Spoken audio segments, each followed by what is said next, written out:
Hi guys! Welcome back to my vlog! So, I know na ito ay parang napakatagal na ginagamit ko yung DJI Osmo Pocket 3 ko, pero hindi ko pa kasi nagawa yung unboxing videos ko. So, gawin natin ngayon. So, ito, pakita sa inyo ang DJI Osmo Pocket 3. So, binili ko to nung November, bago ako nagpunta ng Europe. So, ito yung camera na ginamit natin with my Europe vlogs. So, ito yung pinaka-camera niya. Tapos, ayan, nakikita niyo naman, DJI. Tapos, ito. Tapos, meron siyang kasamang case. So, normally, pagka halimbawa, ginagamit mo siya, protective case yan. So, ayan. Tapos, pakita ko lang yung mga features niya at the same time. Mabilis lang to na vlog. Diyan lang kayo. Ito naman, yung extendable battery. Pero, pwede mo rin siyang i-connect sa tripod niya para medyo humaba siya. Yan. Tapos, ito naman yung isa. Ito yung isa naman na extendable lang siya sa ilalim. Kasi yung pinaka-tripod niya, ito, yung pinaka-tripod niya is screw. So, hindi siya pwedeng makonect sa parang Type-C. So, ito, ganyan siya. Yan. So, ito yung normal pag ginagamit mo siya. Ito naman yung extended battery. So, kumbaga, backup battery mo to. So, yan nga yung ating DJI. Tapos, kasama ng... So, bali, ano pala to? Creator combo. So, meron na rin siya kasamang microphone. Tapos, itong microphone na to, may kasama siyang magnetic. So, ito, pwede mo siya i-clip na papaganyan. Or, pwede mo rin siyang, halimbawa kung nahihiya ka na mag-microphone, pwede mo siya ipasok sa damit mo. Ganyan. Ay, yan. Ganyan. Tapos, lalagay mo lang to sa labas. Or kung gusto mo itago, tago natin. Halimbawa, kung nahihiya ka mag-microphone, kasi nga, syempre, vlogger daw. O, yan. So, ang makikita lang is yung DJI magnet. Pero, hindi mo naman nakikita yung microphone. So, yan. Mahirap tanggalin. Sobrang magnet siya. Tapos, puro na lang tapos. Ito yung susunod. So, ito naman yung camera lens niya. Hindi ko pa to nagagamit, honestly. Kaya nakalagay pa to sa lalagyan.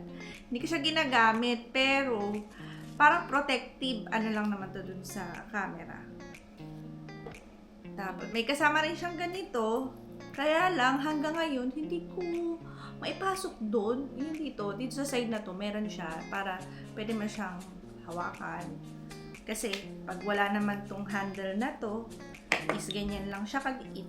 Tapos, pwede mo siyang yung, yan nga, ipasok, humahawakan mo siyang ganyan.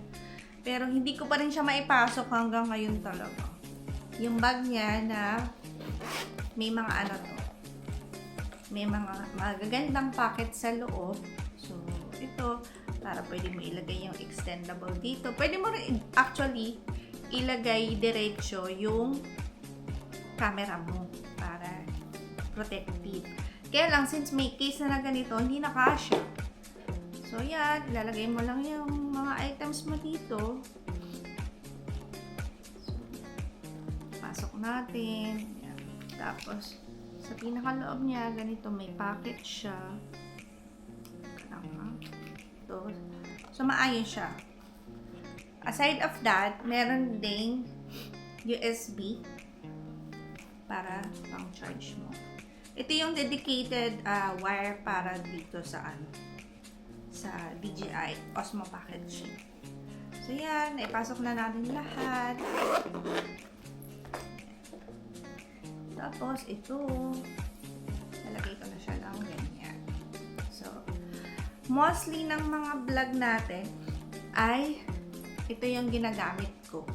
So, kung mapapansin nyo, halos lahat ng Europe series vlog ko honestly, lahat pala ng Europe series vlog, ito yon. Kasi, wala pa akong DJI 360 dati. Ito yung first camera ko for vlogging. So, nasabi ko nga, diba, yung sa Milan trip ko na ang pagpa-vlog naman is not necessarily na kumita ng pera. And of course, you know, ito kasi yung para sa akin kasi memories. Kasi di ba pag picture lang, parang pag binalikan mo yun, ba yan? Pag binalikan mo yung mga picture, okay, maganda yung picture, pero iba kasi yung video na parang feeling mo, andun ka pa din, di ba? So, yun nga, natapos na natin ang unboxing natin sa DJI Osmo Pocket 3. Yan. Sana meron kayong, nakuha dito sa vlog na to. Hindi kasi hindi naman siya informative. Pero, gusto ko lang ipakita ko ano yung nasa loob ng DJI Osmo Pocket 3 Creator Combo. So, just in case na baka gusto niyo bumili in the future and gusto niyo na rin mag-vlog, ayun lang, share ko lang sa inyo. And thank you so much for watching my vlogs. Kahit wala pa nga tayong 100 subscriber. Pero sana naman. And pagkatapos ng 100 subscriber, sana 1,000 naman. So, like and subscribe. Thank you so much for watching. Bye!